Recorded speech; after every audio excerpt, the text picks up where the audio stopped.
Have you ever found it difficult to take that first step?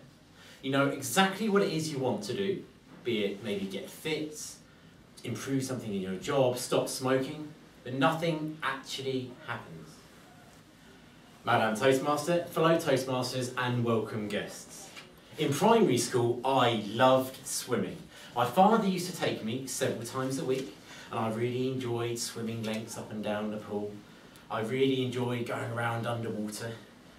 I also enjoyed soaring majestically through the air and diving into the pool. It was really great fun. And then my school invited all the other schools to the area to a great swimming gala, and I'm happy to say, with all this practice, I won all my races. And I didn't really think anything of it at the time, because I just really enjoyed swimming. Come secondary school, this all changed. I'd always been a bit overweight, but when I hit secondary school, I kind of felt it. I didn't really feel comfortable in my skin anymore. And I remember when they asked for volunteers to represent my class in the swimming competition that year, I kept my arms just down by my sides. I completely lost any interest in my own in doing that, in swimming, in exercise. I felt really enclosed in myself. So to university, things improved. I started walking a little bit. I had to walk a couple of miles from my residence, and I would walk to the university, to the campus, and there I would study, do all those university things, great. And then I would walk back, more exercise, and I would get 1.8 miles and go past the pizza parlour, the curry house, Burger King. I could probably fill up this entire speech with these places. Suffice to say, I was probably my heaviest at this time. I flirted with the idea of taking up a martial art. That would be a great way of getting exercise, sorting it all out, but I had so many excuses, so many reasons not to do this. I'm probably too heavy to get started doing that. I probably won't know anyone there. The Simpsons is on tonight. So it never really quite happened. Procrastination is easy, isn't it? But as Benjamin Franklin said, you may delay, but time will not. With that in mind, university days behind me, I decided to take that first step. I propelled myself to my very first judo lesson, and I enjoyed it. I really embraced it. Within 3 years, I picked up my black belt, and it was a very proud day for me. But you know what the thing is about taking your very first step? That first step has momentum. You just keep going, and I kept going. Before I knew it, I was doing football refereeing, 10-kilometre races, all sorts of cycling. I've done the London to Brighton a couple of times. I just really embraced doing this. And after all that, I finally felt ready, to go Commando. That is an image I'm sure that you were just thinking about there. It's a strong reaction, I can tell. My workplace decided to enter some teams into the Commando Challenge. This is simple to describe. It is a 17-kilometre race on and off-road, with the minor detail that there's a Royal Marine assault course in the middle of it. Now, I had all sorts of excuses or reasons why I couldn't do this. I've never run that far before. I haven't gone to the gym to work on my upper body strength in order to go around those obstacles. Chances are the Simpsons will be on that weekend. But the day arrived and I took part.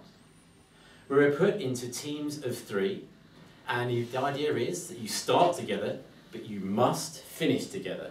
I had to explain to one colleague that didn't mean you could just run all the way to the finish and just wait for your colleagues to catch up and then you cross the line together. It was a real important teamwork event. You had to literally pull people along with you. So we started running, and did I mention how much I love swimming? I did mention that. I love swimming in lovely, heated, indoor swimming pools. And also love getting out of that pool and into a hot jacuzzi, the bubbles, the jets, that sort of massage in your body so it feels like you're having a sort of watery hug. Do you know that feeling? I really struggle with water outdoors. Do you know those men that look really pathetic when they try and get into the sea? A bit like this, sort of, as the water's coming up, sort of inching up, yeah? hi. That's me. So we hit the first water hazard. It's called Peter's Pool. The water comes straight up to your waist, and it's about from this wall to the end wall here. You have to wade through. I'm happy to say that endorphins make short work of excuses. And I just plowed straight through, leading my team out the other side. And you have to go quickly, because the cold water, your muscles have been working. So your legs start to the muscles contract, start to cramp, you have to keep on going. But I was aided, because I've been very brave to this day, I was wearing my lovely running tights.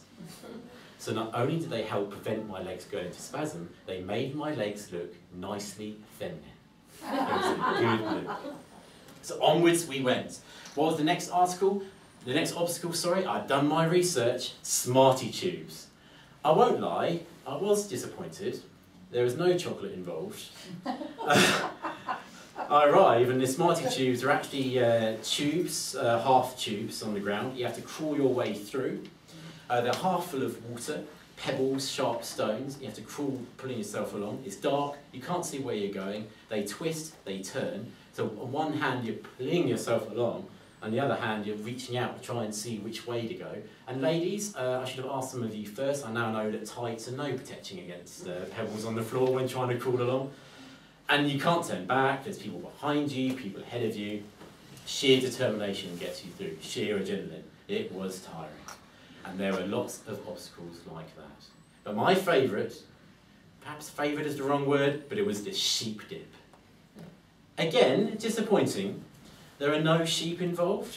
No wildlife of any kind, actually. I shall describe a sheep dip, very simple. It's another long tube underwater, completely filled with water. The Royal Marines helpfully pointed out to me that that water's been there for 30 years. So you start at this side here, a helpful Marine pushes you under and shoves you through. And around this distance over here, another Marine plays catch. And he pulls you out the other side and lifts you out again. I have never known time to go so slowly. A few things were occurring to me. I was strongly thinking that I am in a tube underwater. I was thinking that I'm having to hold my breath. And I was thinking that I'm reaching out with my hands, waiting for someone to grab me, and there isn't anyone there. Now, I've done my preparation for this. Hold your breath. You can all hold your breath, can't you? Yes? Yes. So I practiced that, easy. However, a slight problem there is I hadn't anticipated you can't hold your breath for as long when you have run several miles around an assault course and then someone shoves you into a water-filled tunnel. I'm happy to say that someone did find my hand. They did pull me through. Again, I was starting to breathe out at this stage, anticipating surfacing. Of course, you have to be pulled all the way through and then pulled out again. And Kathy would be disappointed, she loves grammar, but I just do not have the word pictures here to describe how I was feeling at that time. But I do have an actual picture, which someone helpfully took at the time. This is me emerging.